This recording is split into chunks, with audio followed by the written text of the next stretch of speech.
आपके बुक के अंदर एक प्रमेय दे रखी है 2.5। इसके अंदर लिखा हुआ है दर्शाइए कि √5 एक अपरिमेय संख्या है। तो चलिए इसके बारे में देखते हैं कि √5 को किस ढंग से अपरिमेय संख्या है वो प्रूव करेंगे। देखिए, इस सवाल को करने से पहले आपको परिमेय संख्या और अपरिमेय संख्या किसे कहते हैं वो परिभाषा अच्छे ढंग से पता होनी चाहिए, तभी इस सवाल को आप अच्छे ढंग से समझ पाएंगे। तो चलिए मैं आपको कुछ इसकी डेफिनेशन है वो बता देता हूं कि परिमेय संख्या किसे कहते हैं। तो वह सभी संख्या जिन्हें p/q के रूप में लिखा जा सकता है वो क्या होगी? परिमेय संख्या। ये तो है परिमेय संख्या जिसे अपन क्या कर सकते हैं? p/q के रूप में लिख सकते हैं। p/q के रूप में लिखे या a/b कुछ भी मान सकते हैं। यहाँ a, b, p, q ये सब क्या होते हैं? पूर्णांक। अब वो सभी संख्या जिसे p/q के रूप में नहीं लिखा जा सकता उसे क्या बोलेंगे? अपरिमेय संख्या। ये तो हुई परिमेय संख्या और अपरिमेय संख्या की परिभाषा।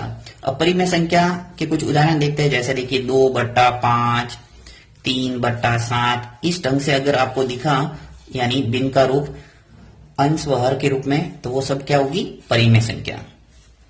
अब ऐसी संख्या जिसे p/q के रूप में नहीं लिखा जा सकता वो सब संख्या है √2, √3, √5, √6, √7। ये सब संख्या है वो क्या है? अपरिमेय संख्या, और इसे p/q के रूप में नहीं लिखा जा सकता। तो अपन यहाँ क्या करेंगे, इस सवाल के अंदर पहले मैं मानूंगा कि माना जो भी संख्या पूछी है, जैसे √5 का बोला है तो √5 को मानूंगा कि √5 एक क्या है? परिमेय संख्या। फिर अंत में यदि वो परिमेय संख्या सिद्ध नहीं होती है तो क्या हो जाएगी? वो अपरिमेय संख्या। तो अपन यही तरीका अपनाएंगे सभी सवालों के अंदर। तो देखिए शुरू करते हैं इस सवाल को करना। बहुत ही इजी सवाल है। माना √5 एक परिमेय संख्या है। परिमेय संख्या रूप में मैंने मान लिया कि माना जो √5 थी वो क्या है? परिमेय संख्या है। अब परिमेय संख्या मैंने मानी है, इसका मतलब √5 को क्या कर सकता हूं मैं? p/q के रूप में या a/b के रूप में लिख सकता हूं। तो यहाँ √5 को मैं लिख सकता हूं a/b। अब a और b है वो क्या है? यहां मानना पड़ेगा कि जहां a और b सह अभाज्य संख्या है। सह अभाज्य संख्या है। अब सह अभाज्य संख्या क्या होती है ये भी आपको पता होना चाहिए। तो सहअभाज्य संख्या को समझते हैं। देखिए सहअभाज्य संख्या उन्हें कहते हैं जिनके अंदर सिर्फ एक का भाग जाता है, बाकी किसी का नहीं जाता। यानी ऐसा जोड़ा जैसे 2 और 3 का जोड़ा जिसके अंदर सिर्फ एक का भाग जाएगा, यानी 2 के अंदर एक का भाग जाता है, 3 के अंदर एक का जाता है, बाकी किसी संख्या का भाग नहीं जाता है। इसलिए ये जोड़ा है वो क्या है? सहअभाज्य संख्या कहलाएगी। फिर ऐसे कई जोड़े बनते हैं, जैसे 5 और 7। कई जोड़े आप बना सकते हैं जिनके अंदर सिर्फ एक का भाग जाता है, बाकी किसी का भाग नहीं जाता है, तो वो क्या कहलाती है? सहअभाज्य संख्या। और इसी से अपन प्रूव करेंगे कि √5 है वो क्या है? अपरिमेय संख्या। वो कैसे सिद्ध होगी? देखिए अब यहाँ पे अपन ने माना है कि a और b है वो क्या है? सहअभाज्य संख्या। इसका मतलब क्या होगा कि a में और b में सिर्फ एक का भाग जाता है, बाकी किसी संख्या का भाग नहीं जाता। परंतु आगे जाके हम ये प्रूव करेंगे कि a के अंदर किसी और संख्या का भाग जाता है और b के अंदर भी उसी संख्या का भाग जाता है। यानी एक के अतिरिक्त ऐसी संख्या b है जो a और b को क्या करती है? विभाजित करती है। तो इसका मतलब अपने ये मानना है वो गलत हो जाएगा और ये प्रूव हो जाएगा कि √5 है वो क्या है? अपरिमेय संख्या। तो चलिए अपन इसको कैसे सॉल्व करेंगे। देखिए सबसे पहले आपने मान लिया कि √5 एक a/b है वो क्या है? इसको अपरिमेय संख्या के रूप में लिख लिया। अब दोनों पक्षों में वर्ग करना है। यहां लिखेंगे दोनों पक्षों का वर्ग करने पर, दोनों पक्षों का वर्ग किया। अब दोनों पक्षों में वर्ग करेंगे तो क्या हो जाएगा? देखिए इसका वर्ग करेंगे तो चलिए एक बार लिख लेता हूं मैं। √5 के ऊपर स्क्वायर आ जाएगा और इसके ऊपर भी स्क्वायर आ जाएगा, a/b का स्क्वायर। यानी दोनों का क्या कर दिया मैंने? वर्ग। अब आपको पता है कि रूट वाली संख्या के ऊपर यदि घात 2 है तो रूट है वो हट जाता है। यानी रूट वाली संख्या का वर्ग करते हैं तो रूट है वो हटा देना है, अंदर वाली संख्या लिखना है। सिंपल 5 आ गया। a/b का वर्ग करेंगे तो a² और b²।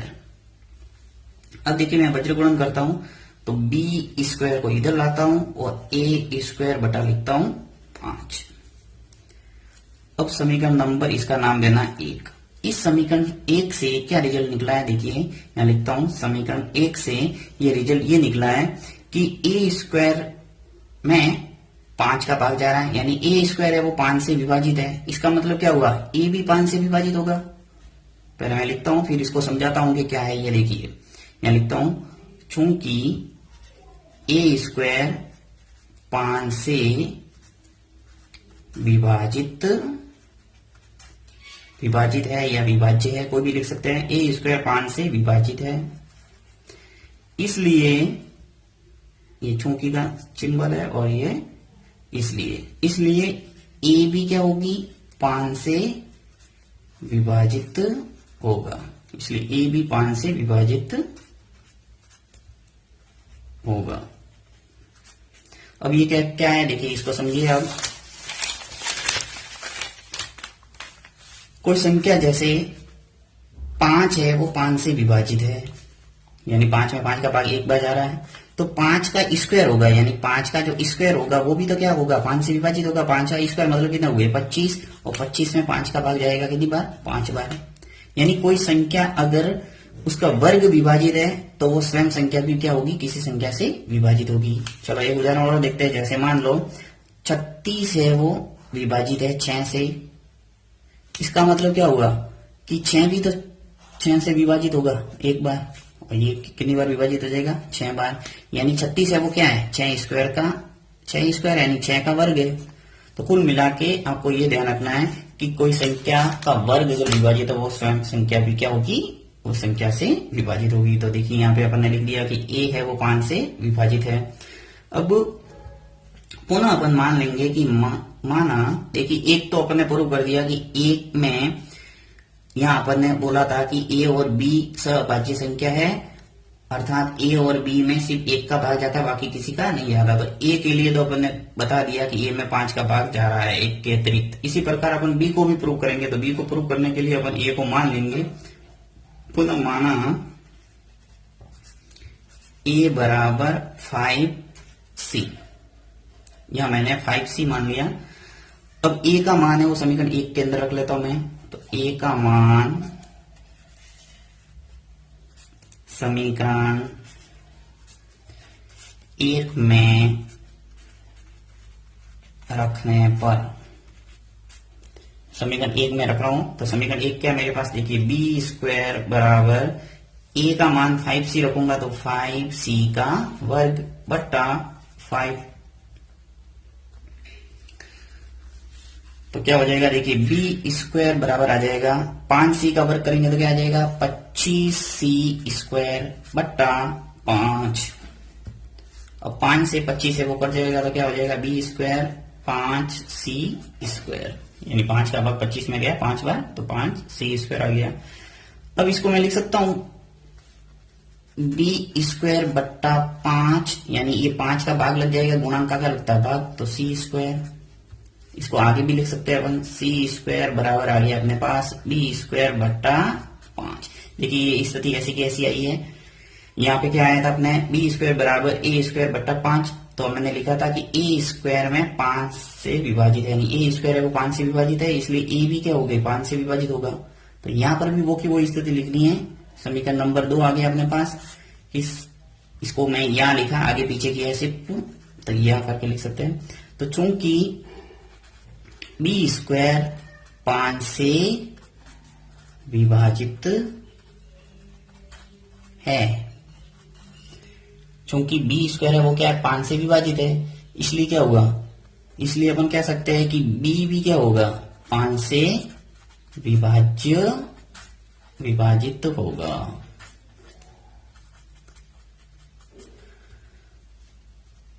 अर्थात हमारी कल्पना है वो असत्य हुई। कैसे हुई, देखिए क्योंकि यहाँ पे ए स्क्वायर से 5 विभाजित हो गया, यानी ए है वो 5 से विभाजित है, इसी प्रकार बी है वो 5 से विभाजित है। परंतु हमने माना था कि ए और बी के अंदर सिर्फ 1 का ही भाग जाता, बाकी किसी का नहीं जाता। यहाँ पे अपन ने लिखा था कि ए और बी क्या है, सहभाज्य संख्या है। तो अपन यहाँ मानेंगे कि अतः हमारी कल्पना असत्य है और √5 एक अपरिमेय संख्या ना होके क्या है, अपरिमेय संख्या। तो यहाँ अपन लिख लेंगे अतः हमारी कल्पना असत्य है, अर्थात हमने जो माना था वो क्या है, असत्य है।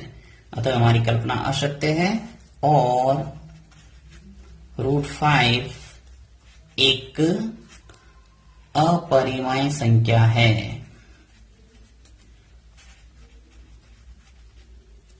अपरिमेय संख्या है।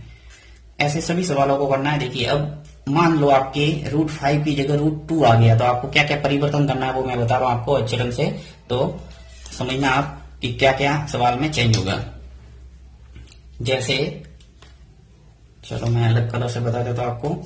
यहां पे √5 है, अब इसकी जगह मैं मान लो करना चाहता हूं √2 वाला सवाल। आपको मान लो परीक्षा के अंदर आ गया कि √2, सिद्ध कीजिए कि √2 है वो क्या है, एक परिमेय संख्या, अपरिमेय संख्या। तो इस √5 की जगह क्या मानूंगा मैं, √2 मान लूंगा। तो यहां आपको √2 है वो लिखना है। यहां पर भी क्या आ जाएगा, √2। फिर यहां पे जब वर्ग करेंगे तो √2 का वर्ग हो जाएगा। अब यहां आ जाएगा 5 की जगह 2।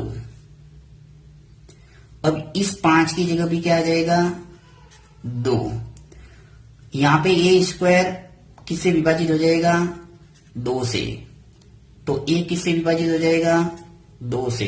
यानी जहां जहां 5 है वहां आपको 2 लिखना है बस, बाकी कोई चेंज नहीं करना है। इसी प्रकार यहां जब माने आप तो भी क्या करेंगे, इस 5 की जगह 2c मानना, यानी 5 की जगह क्या। अब देखिए यहां पे 5c का स्क्वायर बट्टा 5 की जगह क्या आ जाएगा अपने पास, 2c का स्क्वायर बट्टा 2। अब 2c का वर्ग करेंगे तो क्या आएगा, 4c स्क्वायर बट्टा 2। तो जब 2 का भाग देंगे 4 में तो आ जाएगा यहाँ अपने 2c²।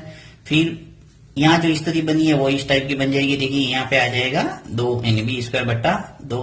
तो यहाँ स्थिति आ जाएगी b² बट्टा 2, c² बराबर b² बट्टा 2। तो b² में यहाँ लिखेंगे कि 2 से विभाजित है, तो b भी क्या होगा, 2 से विभाजित होगा। तो लास्ट में आपको यहाँ पर भी लिखना पड़ेगा। अतः हमारी कल्पना असत्य है और √5 एक क्या है, अपरिमेय संख्या। कुल मिला के आपको जो संख्या पूछा जाए वो संख्या यहाँ रखना है, बाकी जो करने का तरीका है उसमें कोई चेंज नहीं करना, वो तरीका रखना है।